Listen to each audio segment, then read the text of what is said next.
Break के बाद फिर एक बार स्वागत है आपका उत्तर प्रदेश बुलेटिन में। इस बुलेटिन में हम बात करेंगे बहराइच की, जहां छठ पर्व को लेकर तैयारियां जोरों पर हैं। साथ ही बात करेंगे बलिया की, जहां छठ पर्व को भव्य तरीके से मनाने के लिए जगह जगह तैयारियां जोर शोर से चल रही हैं। ऐसी तमाम खबरों पर विस्तार से करेंगे चर्चा। पूरे देश में सोमवार व मंगलवार को छठ पूजा का पर्व मनाया जाएगा। बहराइच में भी छठ पर्व को लेकर तैयारियां जोरों पर हैं। बहराइच के नगर में स्थित बेरिया मंदिर व जिंगहा घाट पर बड़ी संख्या में महिलाएं छठ पूजा करने के लिए पहुंचती हैं। इसको लेकर स्थानीय प्रशासन ने विशेष तैयारियां की हैं, जिसमें किसी को कोई दिक्कत ना हो। बहराइच के छठ पूजा स्थलों का निरीक्षण एसपी रामनयन सिंह, बहराइच नगर पालिका के अधिशासी अधिकारी प्रमिता सिंह समेत कई अधिकारियों ने किया। अधिशासी अधिकारी प्रमिता सिंह ने बताया कि छठ पूजा को लेकर नगर पालिका की ओर से घाटों की साफ सफाई के साथ लाइटिंग व घाटों के किनारे बैरिकेडिंग कराई जा रही है। इसके साथ ही श्रद्धालुओं को किसी भी प्रकार की असुविधा न हो, इसका पूरा ध्यान रखते हुए सभी तैयारियां समय से पूर्ण कराई जा रही हैं। छठ पर्व को लेकर नगर पालिका प्रशासन द्वारा क्या तैयारी की जा रही है और क्या दिशा निर्देश दिए गए? नमस्कार, मैं प्रमिता सिंह, अधिशासी अधिकारी नगर पालिका परिषद बहराइच। नगर क्षेत्र में मुख्य रूप से दो जगहों पर छठ पर्व का विशेष रूप से भीड़भाड़ होती है। एक तो बेलिया माता मंदिर है जो पुलिस लाइन में अवस्थित है, और दूसरा हमारा मरी माता मंदिर के बाद पहले ही जिंगा घाट है, वहाँ पर पड़ता है। इन दोनों जगहों की व्यवस्था हम लोग के द्वारा देखी जाती है। इन दोनों ही जगहों पर साफ़ सफाई, लाइटिंग, बैरिकेडिंग और अन्य जो भी व्यवस्था वहाँ पर आवश्यक है छठ के दृष्टिगत, छठ पर्व के दृष्टिगत, वो सारी व्यवस्था की जा रही है। हमारे सफाई कर्मी भी लगे हुए हैं और हमारी टीम वहाँ लगी है। पशु कंट्रोल की भी टीम वहाँ पर रहेगी, जिससे कि जिस दौरान पूजा हो किसी प्रकार की अव्यवस्था ना हो। और हम लोग निरंतर साफ़ सफाई तो कर ही रहे हैं। कल हमारा बैरिकेडिंग और लाइटिंग का काम विशेष रूप से चलेगा। नदियां हैं तो इसको लेकर महिलाओं को क्या दिशा निर्देश देना चाहते हैं कि कितने तक आगे जाएं और क्या बताना चाहेंगे? क्योंकि इसमें संध्या अर्घ और सुबह की अर्घ का बहुत विशेष महत्व होता है, लेकिन महिलाएं बहुत सावधानी से पानी में उतरें और इस बात का ध्यान रखें कि अगर कहीं फिसलन हो तो उसको ध्यान रखकर ही पानी में उतरें, बहुत गहराई में ना जाएं। छोटे बच्चों को पानी के अंदर ना आने दें, प्रवेश ना करने दें, और इस बात का ध्यान रखें कि छोटे बच्चे और बुजुर्ग जो भी हो, दिव्यांग हो, वो विशेष रूप से घाट के समीप ना आए और पूजा को बहुत सावधानी से करें, जिससे कि पूजा का पूरा आनंद के साथ साथ आशीर्वाद दे सकें। बहराइच से सीनियर संवाददाता कृष्ण चंद्र शुक्ला की रिपोर्ट। उत्तर प्रदेश के बलिया जनपद में छठ पर्व को भव्य रूप से मनाने की तैयारियां जोर शोर से चल रही हैं। बलिया शहर, रतसड़, आदर्श नगर पंचायत, गढ़वार थाना क्षेत्र के गुरवा गांव सहित विभिन्न स्थानों पर सजावट और घाटों की व्यवस्था की जा रही है। इसी क्रम में गुरवा गांव के ग्राम प्रधान सुधीर मौर्य की पहल पर प्रसिद्ध सैंड आर्टिस्ट रुपेश कुमार ने छठ घाट पर आकर्षक सैंड आर्ट तैयार किया। इस कलाकृति में पंडित जी को महिला को अर्घ दिलाते हुए दर्शाया गया है, जो बालू की रेत पर बनी होने के कारण श्रद्धालुओं और आगंतुकों के लिए सेल्फी पॉइंट का मुख्य आकर्षण बन गई है। अब छठ पर्व को लेकर किस तरह की तैयारियां आपके नगर पंचायत में अभी चल रही है और कितने घाट है और क्या तैयारियां है अभी तक? सबसे पहले तो आपके सभी दर्शकों को हमारा सादर प्रणाम। और हमारी तैयारी यहाँ पे करीब 17 या 18 घाटों पे तैयारियाँ हमारी चल रही हैं, और जो पिछले 2.5-3 बरस से हम लोग जब से कार्यकाल अपना संभाले हैं, बहुत बढ़िया से सजावट और गाने बजाने का कार्यक्रम, बाकी सारी सुविधाएं वहाँ पे हम लोग का ये है कि ज़्यादा से ज़्यादा सुविधाएं मिले वहाँ पे। क्या अभी तक क्या वहाँ पे सर सफाई की सर सफाई की व्यवस्था अगले पिछले एक हफ्ते से वहाँ पे लगी है। सारे हमारे सफाई कर्मचारी लोग जितने भी हैं, सारे लोग सारे घाटों की साफ सफाई कर रहे हैं। और हम निवेदन करेंगे कि एक बार आप लोग भी जाके सोशल मीडिया पे वहाँ पे घाटों की सफाई की व्यवस्था दिखाएँ, कैसे समाज में सफाई की जाती है और कैसे घाटों को साफ़ सुथरा रखा जाता है। सबसे बड़ी घाट कौन से जहाँ पे सबसे ज़्यादा भीड़ होती है आपके? देखिए, हमारे यहाँ पे 17-18 घाटों में 3-4 घाट हैं जो काफ़ी आबादी वहाँ पे आती है। और उसमें सर्वप्रथम बीका भगत का पोखरा जिसको बोलते हैं, वहाँ पे 1 नंबर पे होता है। दूसरे नंबर पे बाबा बैजनाथ के पोखरा, और तीसरे नंबर पे नाथ बाबा के पोखरा जो काली माँ नहर के पास होता है। क्या विशेषता है उस घाटों की? देखिए, अभी तो आप लोग को पता ही है कि करीब 2.5 साल के आसपास हमारा कार्यकाल हुआ, और गांव स्तर पे इतनी सुविधाएं नहीं मिल पाती थी जितना अब मिल रहा है। पहले अपना परिचय दीजिए। पहले मैं रूपेश सिंह हूँ और इस मूल जनपद अपने गृह जनपद में ही ग्राम सभा गुरवा में सुधीर मौर्य जी ग्राम प्रधान जी के सौजन्य से छठ का महापर्व मनाया जाता है। उसी क्रम में मैं यहाँ ग्राम सचिवालय पे छठ पूजा स्थल पे एक सैंड आर्ट के रूप में सेल्फी पॉइंट तैयार कर रहा हूँ, जो बिहार और यूपी से सटा हुआ जनपद है। आस्था का महापर्व है, सभी महिलाओं का या पूरे देश का पर्व है एक आस्था के प्रति।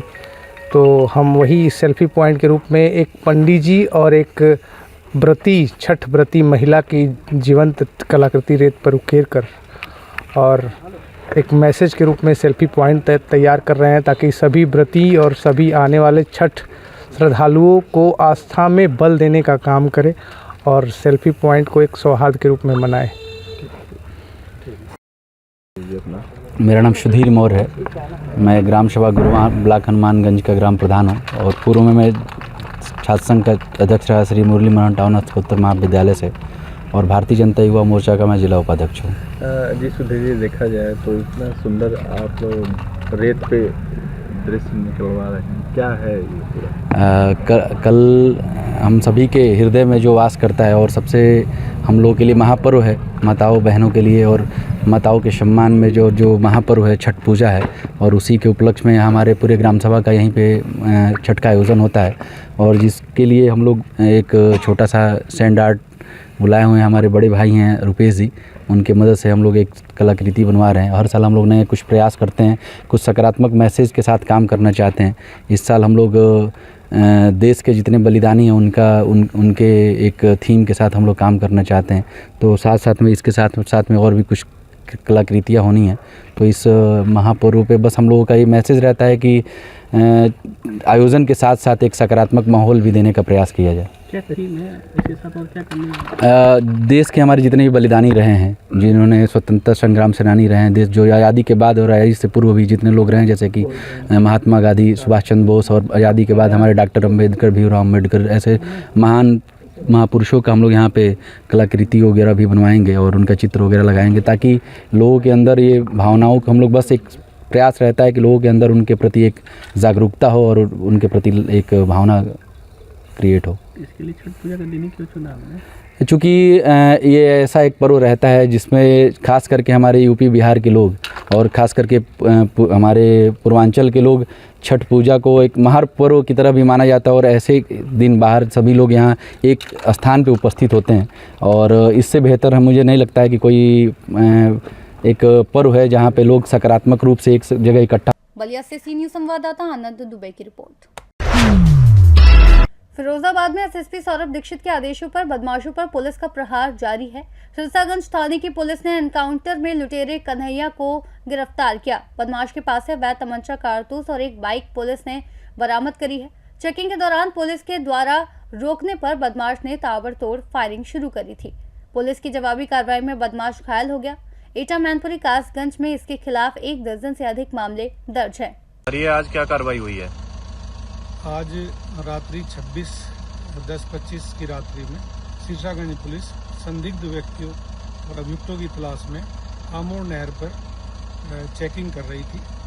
तभी दूर से एक मोटरसाइकिल आती हुई दिखाई दी, जिसको पुलिसकर्मियों ने रुकने का इशारा किया। मोटरसाइकिल चालक ने पुलिस को देखते ही भागने का प्रयास किया और पुलिस ने जैसे ही उसको घेरा, अभियुक्त ने अपने आप को घिरा हुआ देखते हुए पुलिस पार्टी पर फायर किया। पुलिस ने जवाबी कार्रवाई करते हुए आत्मरक्षा में फायर किया, जिसमें कि अभियुक्त घायल हो गया। घायल अवस्था में उसको गिरफ्तार किया गया। उसकी पूछताछ करने पे अभियुक्त ने अपना नाम कन्हैया बताया, जो कि सिरसागंज थाने से एक लूट की मोटरसाइकिल में वांछित था। उसके पास से सिरसागंज थाने से लूटी हुई एक मोटरसाइकिल बरामद हुई है। उसके कब्जे से एक तमंचा 315 बोर, एक जिंदा कारतूस, 2 खोखा कारतूस बरामद हुए हैं। अभियुक्त को CSC भेज दिया गया है। शेष विधिक कार्रवाई की जा रही है। फिरोजाबाद से सी न्यूज़ संवाददाता ताहिर की रिपोर्ट। प्रयागराज के धूमनगंज और कर्नलगंज थाना क्षेत्रों में पुलिस ने बड़ी कार्रवाई की है। इनमें हत्या के मामले में 25,000 रुपए का इनामी वांछित अभियुक्त अली को पुलिस मुठभेड़ में गिरफ्तार किया गया। अली के कब्जे से एक पिस्टल 32 बोर, एक जिंदा कारतूस 32 बोर और 2 खोखा कारतूस बरामद किए गए। पुलिस ने बताया कि अभियुक्तों के खिलाफ सख्त कार्रवाई की जा रही है और आगे भी अपराधियों के खिलाफ अभियान जारी रहेगा।